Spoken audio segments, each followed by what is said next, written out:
Okay, here we are at the Brat Stop in Kenosha and going to have a great performance by the band Weird Science. And I am with your name? I'm Paul Belstray. Paul, nice to see you today. Okay, so what instrument do you play here? I'm the bass player. Okay. And were you one of the original band members when the band started? Yeah, we formed like this. So yeah, Weird Science is pretty much how we formed initially. It's going to be a great crowd tonight as well. Play 80s music. Why is people coming out to hear that 80s music? Yeah, 80s kind of. It was an experimental time. It was a time where they could really make some new sounds. We've taken away a lot of the electronic stuff. We don't have a keyboard and we don't use backing tracks. There's nothing wrong with that. It's just we don't do it. We're two guitars, bass, and drums. It's a rock band, an old-fashioned rock band, and we play 80s music like a rock band. You're playing here tonight at the Brat Stop. Do you play elsewhere throughout? Yeah, we've been having a pretty good run over the years. Yeah, playing Racine, Kenosha area, Milwaukee. Okay. And if people want to learn more about the Weird Science Band, do you guys have like a social media? Yeah, we're on Facebook, we're on Instagram, and also we have WeirdScienceRocks.com.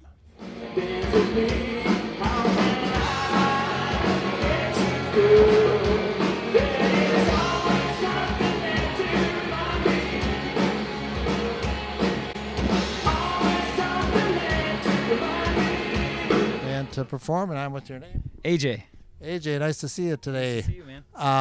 Now let's talk about the Weird Science Band. What is Weird Science? Weird Science is a rock band where we take 80s music and kind of turn them into sort of rocky power pop songs. No keyboards. Our guitar player extraordinaire over there, JT, does all the keyboard parts on his guitar. Wow. Yeah. So what you see on stage is what you hear out in the audience for sure. Okay. And do you do vocals? I'm the lead singer. Yes. All right. So what songs do you think on the set list are we going to hear tonight? Oh boy, we're gonna hear some Guns N' Roses. We're gonna hear the Bangles, Blondie. We're going to hear Bryan Adams. We're going to hear AC/DC. It's a very wide variety. We have a very eclectic set list. Yeah, absolutely. And it's just the crowd really gets into it as well. They do.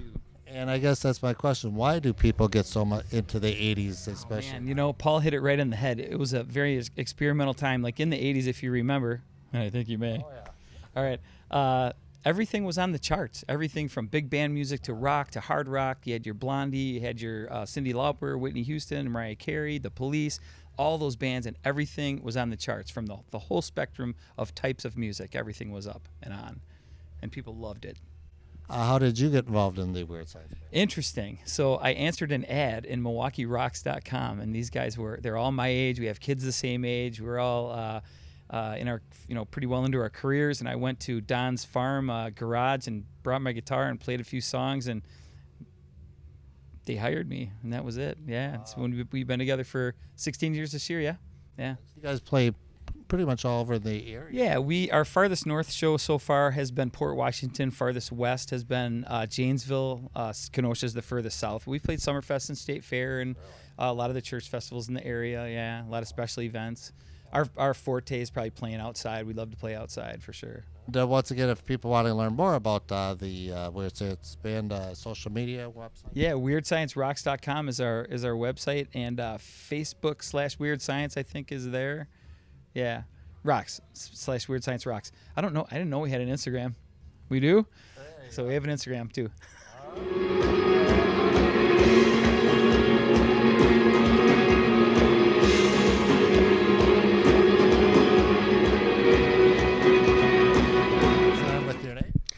John Tyler. Everyone calls me JT. JT, what a great band this is as well. And now, what do you play in the band? I am the lead guitar player. I handle all the wheedlies. I play anything that was a lead part, all the little accents, and all the keyboard parts on my guitar. How did you get involved in playing your guitar?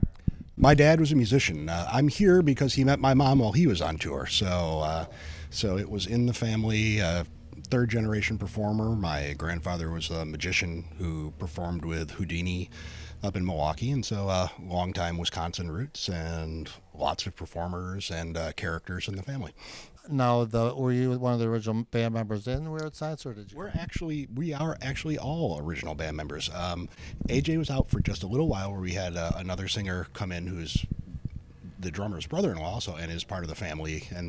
But we've been together 17 years together, and best friends. It's a family. We love each other dearly. We've watched each other's kids growing up. We've been there for weddings, bar mitzvahs, everything. So. Well, electric guitars were always popular in the 80s. What songs do you like to perform? My two favorites right now are Just What I Needed by the Cars, and really anything we do by Queen. We do a lot of Queen songs, but Under Pressure is my absolute favorite. And I bet you the crowd just gets into it. I mean, it's not just one song, it's the whole set. Under Pressure in particular, as soon as they hear that bass line. But if you're going to do that, you've got to have a singer who can do it. And you can get away with a lot of sins in a band and have a lot of fun and do things a lot of different ways if you got a great singer, and we do. So. Probably people have even stories when they come up to you afterwards is, well, why do you think the 80s was so popular and still popular today? Because you're going to have a full crowd. Well, I mean, there was a lot of energy. There was a creative energy. Everything was new. It was becoming super experimental, super fun. And I know AJ was talking about how just everything you could see, you'd think of was on the charts. And that's true, from blues to R&B to rock to rap. It was all there. Metal was in its, new age of British heavy metals in its heyday. And all of us loved all of that. We were all, young then. We weren't kids anymore. We were teenagers. I graduated in '88, and it was that was our formative, and that's where we actually got the idea for the band. Was that our friends were starting to get old enough that their kids didn't need sitters or anything, and we could all go out and have a good time and play. And it's like, why don't we do '80s? And we started doing it like the record, and we stopped that after about a year, because we found out we're a rock band and these songs work with more energy and more fun. And because we can play off each other and all the little clever things that everybody brings, the band, it brings a new energy to songs that were, really highly sequenced and keyboard oriented and were very, straight because a machine was playing the drums. There's none of that. A lot of cover bands today use backing tracks where their backing vocals are coming out of a computer or even, just an MP3 player. None of that. Everything's live. It's 3-part harmonies sung by 3 human beings. If one of us is off, it's off. And we're going to look at each other and laugh and maybe throw a guitar pick and keep going. And that's what makes it classy, is it's the live music, real guys playing, and it's going to be a great time. And if people want to see more of Weird Science, the events and things, the website and social media. WeirdScienceRocks.com. We have an Instagram. We're on Facebook. Just look Weird Science Band Wisconsin, because it turns out there's a couple around the country. But we've been doing it for 17 years, and as far as I know, we were the first. So.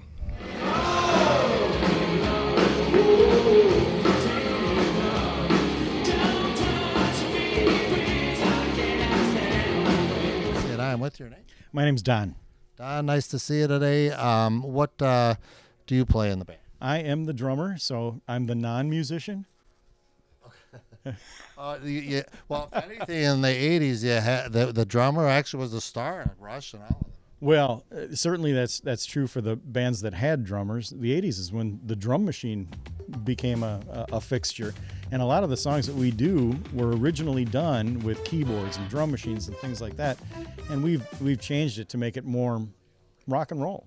Yeah, we kind of took the Beatles format, right? The 4-piece, where your rhythm guitar player is also your lead singer, and the bass player also sings, and they were the archetype, and you're not going to do it any better than that. Yeah.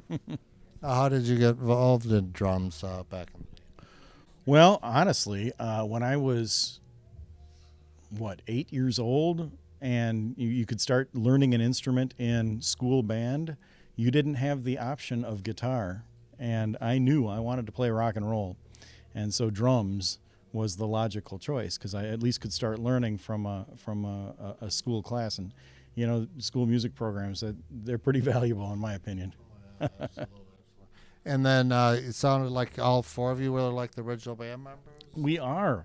This is funny. I mean, we've been together 16, almost 17 years, and the truth of the matter is we've been together longer than most of the bands we cover. If you think about it, most of those bands were around for a few years. We've been around for 17. But you play a lot of variety ones as well. I mean, just We do. Our set list is ever changing. I mean, there's a few songs that are staples that our fans really like and we don't want to get rid of, but we're always tweaking things and adding new songs and taking some away, and it's important for us. Yeah, keep it fun. What are some of the few certain songs that the crowd does go nuts for? They're waiting for. Oh my gosh, 99 Red Balloons is a huge. I've got a funny story about it. We played it one time, and we had some people there who knew that was coming up, and unbeknownst to us, they blew up a bunch of red balloons. So when we started playing that, suddenly this bar was just filled with red balloons bouncing all over the place, and it was just the coolest thing. Great song. In fact, I think we're going to open the show with it tonight. Okay. Well, sometimes in the 80s there were drum solos. Do you do any drum solos? No, drum solos. They might be great if it's Rush, but most folks don't want to hear a drum solo or a bass solo, right, Paul?